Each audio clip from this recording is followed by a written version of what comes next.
Hi friends, Vitthal Joshi. या व्हिडिओमध्ये आपण 1 जानेवारी 2025 या तारखेच्या चालू घडामोडी पाहणार आहोत. आणि याच्यामध्ये आपण IMP असे 10 प्रश्न घेतलेत, परंतु त्याच्यामध्ये भरपूर माहिती तुम्हाला दिलेली आहे. आणि आता रोज चालू घडामोडीवर सकाळी आपला व्हिडिओ येणार आहे आणि रोजच्या रोज चालू घडामोडी तुम्हाला माहिती होतील. तसंच जर तुम्हाला 1 जानेवारी ते 31 मार्च 2025 या 3 महिन्यांच्या महत्त्वाच्या चालू घडामोडीचं ई-बुक घ्यायचं असेल तर प्ले स्टोअरवरून विठ्ठल जोशी ॲप डाउनलोड करा आणि चालू घडामोडी ई-बुक विकत घ्या. याच्यामध्ये 2024 मधील ज्या महत्त्वाच्या पुरस्कार आहेत, महत्त्वाचे निर्देशांक आहेत, त्याच्यानंतर महत्त्वाच्या क्रीडाविषयक स्पर्धा आहेत, या सर्वांची माहिती सुद्धा दिलेली आहे. तर या व्हिडिओला सर्वांनी लाईक करा, शेअर करा आणि Vitthal Joshi YouTube channel subscribe करा. चला तर मग आता आपण माहिती पाहूयात. तर या ठिकाणी पहा, चालू घडामोडी 2025 1 जानेवारी 2025 च्या ह्या चालू घडामोडी आहेत. पहिला प्रश्न आहे, 2024 चा साहित्य अकादमी पुरस्कार कोणाला मिळाला आहे? तर 2024 चा जो साहित्य अकादमी पुरस्कार आहे ना, तो सुधीर रसाळ यांना मिळालेला आहे. डॉक्टर सुधीर रसाळ यांना 2024 चा साहित्य अकादमी पुरस्कार मिळालेला आहे. आता आपण ना याविषयी विशेष माहिती पाहूयात. तर साहित्य अकादमी पुरस्कार हा साहित्य क्षेत्रातील एक सर्वोच्च सन्मान आहे. साहित्य अकादमी नवी दिल्ली या संस्थेमार्फत दरवर्षी 24 भारतीय भाषातील सर्वोत्तम साहित्यासाठी हा पुरस्कार दिला जातो. आता याच्यामध्ये आपल्याला परीक्षेमध्ये असा प्रश्न येऊ शकतो, की साहित्य अकादमी पुरस्कार किती भाषांमधील साहित्यिकांना दिला जातो? तर 24 भारतीय भाषांमधील साहित्यिकांना हा पुरस्कार दिला जातो. साहित्य अकादमी पुरस्काराचे स्वरूप आहे मानचिन्ह, जे स्वतः श्रेष्ठ दिग्दर्शक सत्यजित रे यांनी डिझाइन केले आहे. म्हणजे हे जे साहित्य अकादमी पुरस्काराचं मानचिन्ह आहे ते सत्यजित रे यांनी डिझाइन केलेलं आहे. म्हणजे मानचिन्ह आणि 1,00,000 रोख रक्कम असं या पुरस्काराचं स्वरूप आहे. त्याच्यानंतर साहित्य अकादमी पुरस्काराची सुरुवात ही 1955 मध्ये झालेली आहे. ही इसवी सन सुद्धा महत्वाचं आहे, आपल्याला परीक्षेमध्ये विचारतात, की साहित्य अकादमी पुरस्काराची सुरुवात कधी झाली? चला आता आपण दुसरा प्रश्न पाहूयात. तर दुसरा प्रश्न आहे, 18 डिसेंबर 2024 रोजी कोणता क्रिकेटर आंतरराष्ट्रीय क्रिकेट स्पर्धांमधून निवृत्त झाला आहे? तर त्याचं नाव आहे अश्विन. हा 18 डिसेंबर 2024 रोजी आंतरराष्ट्रीय क्रिकेट स्पर्धांमधून निवृत्त झाला आहे. आता याच्याविषयी विशेष माहिती द्यायची झाली तुम्हाला, तर संपूर्ण नाव हे रविचंद्रन अश्विन असं आहे. त्याच्यानंतर अ, अजून त्याची विशेष माहिती आपण पाहूया डिटेल्समध्ये. याचा जन्म 17 सप्टेंबर 1986 मध्ये झालेला आहे. जन्मस्थळ आहे चेन्नई, जी की तमिळनाडूची राजधानी आहे. आणि फलंदाजीची शैली ही उजव्या हाताचा फलंदाज. गोलंदाजीची शैली ही उजव्या हाताचा फिरकी गोलंदाज. मी मराठी शब्द वापरलेले आहेत बरं का. ऑफ स्पिनर म्हणतो आपण त्याला इंग्लिशमध्ये. तर उजव्या हाताचा फिरकी गोलंदाज, इंग्लिशमध्ये ऑफ स्पिनर, म्हणजे लक्षात राहायला तुम्हाला सोपं जाईल. आंतरराष्ट्रीय कसोटीमध्ये पदार्पण कधी केलं?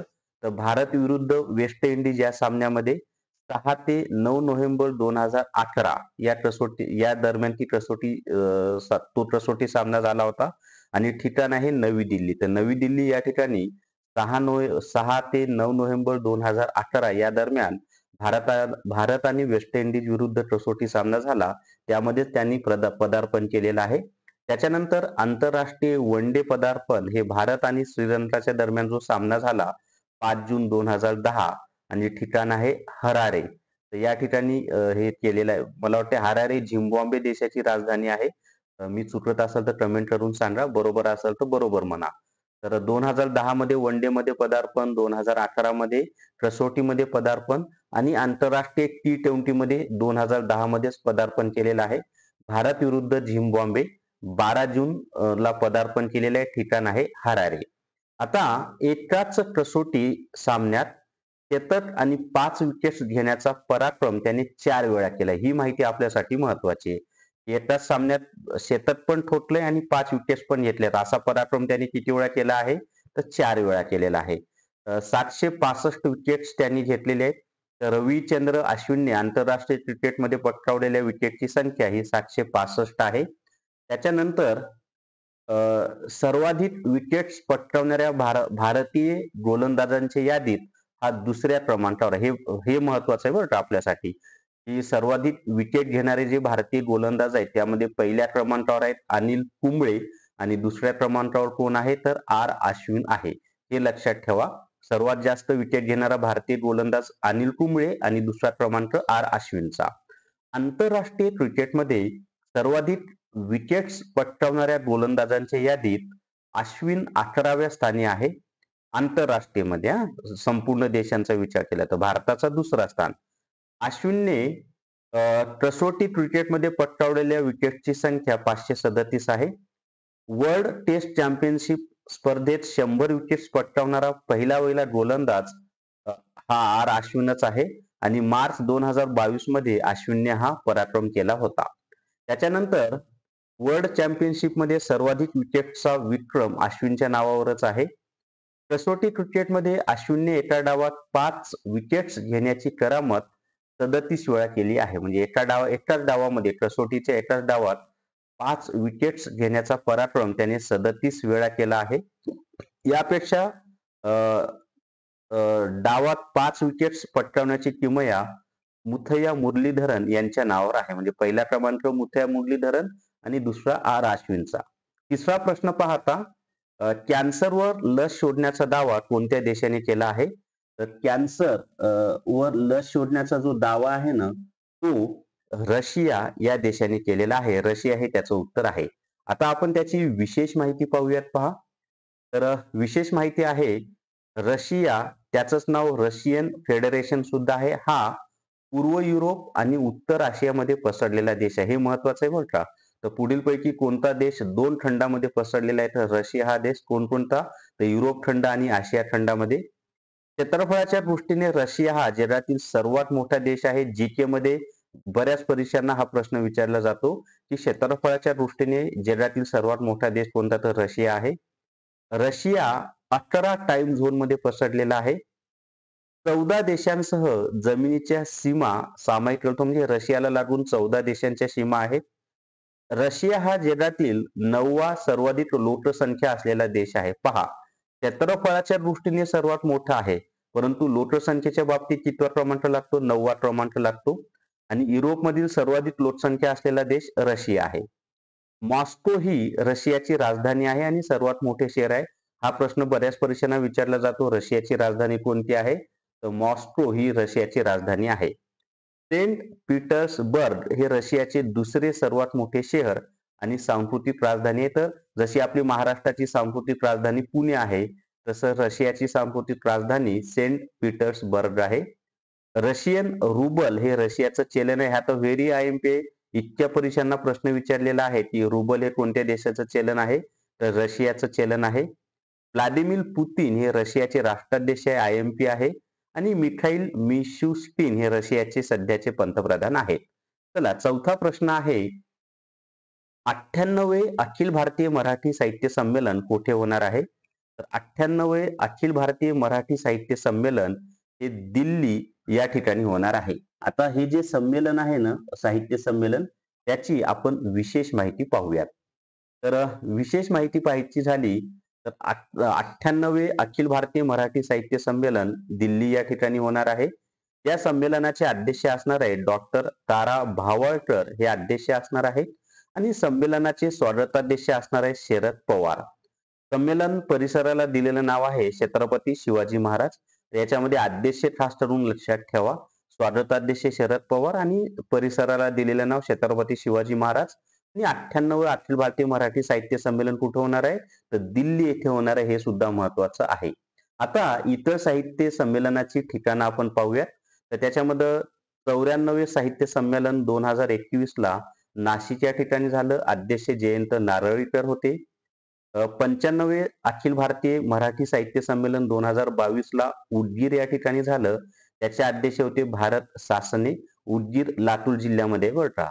त्याच्यानंतर 96वे अखिल भारतीय मराठी साहित्य संमेलन 2023 मध्ये वर्धा या ठिकाणी झालं. त्याचे अध्यक्ष नरेंद्र चेपळगावकर होते. आणि 97वे अखिल भारतीय मराठी साहित्य संमेलन 2024 मध्ये अमळनेर या ठिकाणी झाले. त्याचे अध्यक्ष डॉक्टर रवींद्र शोभणे हे होते. आणि आता 98 मराठी साहित्य संमेलन 2025 ला दिल्ली या ठिकाणी होणार आहे. आता न्यायमूर्ती महादेव गोविंद रानडे हे इसवी सन 1878 साली पुणे येथे झालेल्या पहिल्या अखिल भारतीय मराठी साहित्य संमेलनाचे पहिले अध्यक्ष होते. आता इथं लक्षात ठेवा की अखिल भारतीय मराठी साहित्य संमेलनाची सुरुवात कधी झाली तर 1878 मध्ये झाली. कोणत्या शहरामध्ये झाली तर पुण्यामध्ये झाली. पहिले अध्यक्ष कोण होते तर न्यायमूर्ती महादेव गोविंद रानडे. ह्या सर्व गोष्टी तुम्हाला माहिती असणं आवश्यक आहे. त्यानंतर अखिल भारतीय मराठी साहित्य मंडळाच्या अध्यक्षा उषा तांबे हे आहेत. आतापर्यंत कुसुमावती देशपांडे, दुर्गा भागवत, शांता शेळके, विजया राजाध्यक्षे, अरुणा ढेरे या 5 स्त्रिया अखिल भारतीय मराठी संमेलनाध्यक्ष झाल्या आहेत. तर कोणकोणत्या महिला अखिल भारतीय मराठी साहित्य संमेलनाच्या अध्यक्ष झाल्या ही नावं पण लक्षात असू द्या. पुढचा 5वा प्रश्न आहे, सूर्यकिरण हा संयुक्त लष्करी सराव कोणत्या 2 देशांदरम्यान होणार आहे? तर सूर्यकिरण हा जो संयुक्त लष्करी सराव आहे ना, तो भारत आणि नेपाळ या 2 देशांदरम्यान होणार आहे. आता या संदर्भात आपण काही विशेष माहिती पाहूयात पहा. तर विशेष माहिती अशी आहे, की भारत आणि नेपाळ यांच्यातल्या बटालियन स्तरावर सूर्यकिरण हा संयुक्त लष्करी सराव नेपाळ या देशामध्ये होणार आहे. बरं, हा नेपाळमध्ये एक्झॅक्ट कुठं होणार आहे? तर हा सराव नेपाळमध्ये सालझंडी म्हणजे सालझंडी येथे 31 डिसेंबर ते 13 जानेवारी या कालावधीत होणार आहे. म्हणजे कालच त्याची सुरुवात झालेली आहे. या सरावासाठी भारतीय लष्कराचे 334 जणांचे पथक गेले आहे. पुढे पहा, भारतीय लष्कराच्या पथकाचे नेतृत्व 11 गोरखा रायफल्स बटालियन करत आहे. आता हे गोरखा मुळामध्ये नेपाळ या देशातील सैनिक असतात, पण ते भारतासाठी लढतात. गोरखा बटालियन खूप महत्वाचे आहे भारतामध्ये. नेपाळच्या लष्करी पथकाचे नेतृत्व श्रीजुंग बटालियनकडे आहे. जंगलातील युद्ध कौशल्ये, पर्वतीय प्रदेशातील दहशतवाद विरोधी कारवाया आणि संयुक्त राष्ट्रांच्या सनदेनुसार आपत्ती काळात मानवतेच्या दृष्टिकोनातून केली जाणारी मदत यामध्ये संयुक्त कार्यक्षमता बळकट करणे हे सूर्यकिरण सराव आयोजनाचे उद्दिष्ट आहे. त्याच्या पुढे पहा अजून माहिती. या सरावात कार्यसज्जता वाढवणे, वैमानिक प्रशिक्षण पैलू, वैद्यकीय प्रशिक्षण आणि पर्यावरण रक्षण यावर भर दिला जाईल. आता 6वा प्रश्न आहे. त्याच्या आधी आपण एक छोटीशी जाहिरात, की जर तुम्हाला आदिवासी विभागाचं ई-बुक घ्यायचं असेल तर प्ले स्टोअरवरून विठ्ठल जोशी ॲप डाउनलोड करा आणि आदिवासी विभाग ई-बुक विकत घ्या. याच्यामध्ये तुम्हाला प्रयोगशाळा सहाय्यकसाठी विज्ञान हा विषय सुद्धा दिलेला आहे.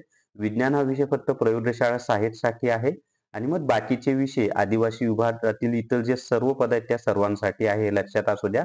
आणि प्रयोगशाळा सहाय्यकसाठी गणित व बुद्धिमत्ता चाचणी नाही. तसंच समाज कल्याण विभागाचं सुद्धा ई-बुक उपलब्ध आहे. चला आता पुढचा प्रश्न आहे. Stumped life behind beyond the 22 years म्हणजे खास करून हे स्टम्प्ड हा शब्द लक्षात ठेवा. Stumped life behind and beyond the 22 years हे पुस्तक कोणाचे आत्मचरित्र आहे? तर हे जे आहे ना, हे सय्यद किरमानी यांचं आत्मचरित्र आहे. आता सय्यद किरमानी यांच्याविषयी आपण विशेष अशी माहिती पाहूयात. तर स्टम्प्ड हे नाव लक्षात ठेवा सर्वांनी, कारण आत्ताच ते प्रकाशित झालेलं आहे. तर विशेष माहितीमध्ये पहा, सय्यद किरमानी यांनी त्यांच्या 75व्या वाढदिवसानिमित्त हे आत्मचरित्र प्रकाशित केले आहे. सय्यद किरमानी हे 1983च्या विश्वचषक विजेत्या संघाचे यष्टिरक्षक होते. सय्यद किरमानी आता हे 1983 मध्ये भारताने विश्वचषक जिंकला होता बरं का. याच्यामध्ये वेस्ट इंडिजचा पराभव केला आणि भारताने हा विश्वचषक जिंकलेला आहे. सय्यद किरमानी यांच्यासोबत देवाशीष सेनगुप्ता आणि दक्षेश पाठक हे या पुस्तकाचे सहलेखक आहेत. आणि पेड्रुविनच्या इथं पेड्रुविन झाले ते पेड्रुविनच्या लंडन पब्लिकेशनने हे पुस्तक प्रकाशित केलेलं आहे. पेड्रुविन. आता 7वा प्रश्न आहे. 2024 ची प्रो कबड्डी लीग कोणत्या संघाने जिंकली आहे? तर 2024 ची प्रो कबड्डी लीग ही हरियाणा स्टीलर्स या संघाने जिंकलेली आहे. आता याच्याविषयी विशेष माहिती पाहूयात आपण. तर स्पर्धेतील विजेत्या हरियाणा स्टीलर्सला 63 व 3 कोटी रुपये बक्षीस मिळालेलं आहे. या स्पर्धेमध्ये उपविजेता कोण आहे? तर पाटणा पायरेट्स. त्यांना 66 आणि 1.8 कोटी रुपये बक्षीस मिळालेलं आहे. या स्पर्धेमध्ये सर्वोत्कृष्ट रेड चा पुरस्कार मंजितला मिळालेला आहे. सर्वोत्कृष्ट टॅकलचा पुरस्कार अंकितला मिळालेला आहे. त्याच्यानंतर सर्वोत्कृष्ट रेडर हा पुरस्कार देवांक दलार याला मिळालेला आहे. सर्वोत्कृष्ट बचावपटू हा पुरस्कार नितेश कुमार याला मिळालेला आहे. त्याच्यानंतर उदयोन्मुख खेळाडू हा पुरस्कार अयान लोह चबलला मिळालेला आहे आणि सर्वात मौल्यवान खेळाडू चॅड लुईला हा पुरस्कार मिळालेला आहे. त्याच्या पुढे पहा आता, भारताने डिसेंबर 2024 मध्ये स्पेडेक्स मोहिमेत किती उपग्रह अवकाशामध्ये सोडले आहेत? आता स्पेडेक्स मोहीम भारतासाठी खूप महत्वाची आहे बरं का. तर या मोहिमेमध्ये ना भारताने 2 उपग्रह अंतराळामध्ये म्हणजे अवकाशामध्ये सोडलेले आहेत. अ, त्या 2 उपग्रहांची नावं आहेत SDX-01 आणि SDX-02 ही 2 ती उपग्रह आहेत. आता डिसेंबर 2024 मध्ये भारताचे पंतप्रधान नरेंद्र मोदी यांनी कोणत्या आखाती देशाला भेट दिली? तर त्याचं नाव आहे कुवेत. कुवेत हा महत्वाचा आखाती देश आहे. तेलाने समृद्ध असा देश आहे. विशेष माहिती पहा, तर इंदिरा गांधी यांनी 1981 मध्ये पंतप्रधान म्हणून कुवेतला भेट दिली होती. मला ना कमेंटमध्ये कुवेतची राजधानी कोणती आहे ते कमेंटमध्ये सांगा.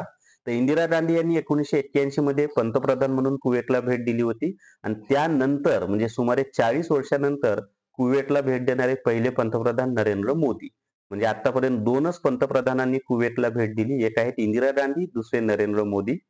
2009 मध्ये तत्कालीन उपराष्ट्रपती हमीद अन्सारी यांनी कुवेतला भेट दिली होती. 2006 मध्ये कुवेतचे अमीर भारतात आले होते. त्याच्यानंतर 2013 मध्ये कुवेतचे पंतप्रधान भारतात आले होते. कुवेतमध्ये नरेंद्र मोदी यांचा दौरा हा 4 दशकानंतर एखाद्या भारतीय पंतप्रधानांनी केलेला पहिला दौरा होय. कुवेतचा सर्वोच्च नागरिक पुरस्कार द ऑर्डर ऑफ मुबारक अल कबीर हा नरेंद्र मोदी यांना प्रदान करण्यात आलेला आहे. कुवेतच्या लोकसंख्येमध्ये ना 21% वाटा हा भारतीय कामगारांचा आहे. सुमारे 10 लाख लोकसंख्या, म्हणजे कुवेतच्या एकूण लोकसंख्येपैकी 21% भारतीयच आहेत आणि ते भारतीय कामगार आहेत आणि त्यांची संख्या सुमारे 10 लाख आहे. भारतीय कामगारांचा कुवेतमधील कार्यशक्तीतील वाटा हा 30% आहे. कुवेतमध्ये राहणारे भारतीय सुमारे 4.7 अब्ज डॉलर दरवर्षी भारतामध्ये पाठवतात आणि ही रक्कम विदेशातून भारतीय समुदायाकडून देशात पाठवणाऱ्या एकूण वार्षिक रकमेच्या 6.7% एवढी आहे. त्याच्यानंतर 10वा प्रश्न आहे, एडीआरने केलेल्या भारतातील मुख्यमंत्र्यांच्या विश्लेषणात देशातील श्रीमंत मुख्यमंत्र्यांच्या यादीत महाराष्ट्राचे मुख्यमंत्री देवेंद्र फडणवीस यांचा कितवा क्रमांक आहे? तर त्यांचा 12वा क्रमांक आहे. आता याच्यामध्ये विशेष माहितीमध्ये पहा, या यादीत सर्वात श्रीमंत मुख्यमंत्री हे आंध्र प्रदेशचे मुख्यमंत्री चंद्रबाबू नायडू आहेत. या यादीमध्ये सर्वात गरीब मुख्यमंत्री पश्चिम बंगालच्या मुख्यमंत्री ममता बॅनर्जी आहेत. तर आपण 10 प्रश्न पाहिले. तुम्हाला ही सर्व माहिती एकत्रच पाहिजे असेल तर प्ले स्टोअरवरून विठ्ठल जोशी ॲप डाउनलोड करा आणि चालू घडामोडी ई बुक विकत घ्या. याच्यामध्ये तुम्हाला 1 जानेवारी ते 31 मार्च पर्यंतच्या चालू घडामोडी मिळतील. तसंच आदिवासी विभागाचं ई बुक सुद्धा उपलब्ध आहे आणि समाज कल्याण विभागाचं सुद्धा ई बुक उपलब्ध आहे. तर या व्हिडिओमध्ये एवढीच माहिती मित्रांनो. या व्हिडिओला सर्वांनी लाईक करा, शेअर करा आणि Vitthal Joshi YouTube channel subscribe करा. धन्यवाद.